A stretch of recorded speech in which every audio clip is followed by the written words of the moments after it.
Hi hello అందరికీ. నేనైతే ఈరోజు పసుపు ఎండకేస్తున్నాను. చూడండి, నిన్న సర్దానగర్లో వెళ్ళి తీసుకొచ్చిన. అయితే పసుపు ఎండకేసినప్పుడు ఇక్కడ బొగ్గేయాలి. ఇలా మా అమ్మమ్మ ఇట్లా చేసేది.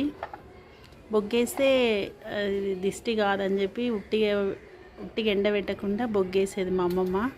చూడండి, నేనైతే ఇట్లా ఎండకు పెడతాను పసుపు. ఇంకో నువ్వులు తీసుకున్నాను. చూడండి పచ్చి పులుసు చేసినాను, కుండలోనే చేసినాను. ఇది కూడా గోకరకాయ కర్రీ కూడా కుండలోనే చేసినాను. అందరు కుండలో వండుకోండి. కుండలో వండితే ఏం కాదు, ఏం పగిలిపోదు, గ్యాస్ ఎక్కువ పట్టదు. కుండలో వండితేనే టేస్ట్ ఉంటాయి వంటలు. హెల్త్ కూడా చాలా మంచిది. చూడండి, ఇట్లా చేస్తే జొన్న రొట్టెలకు, అన్నానికి, అన్నిటికీ సెట్ అవుతుందని చేసిన.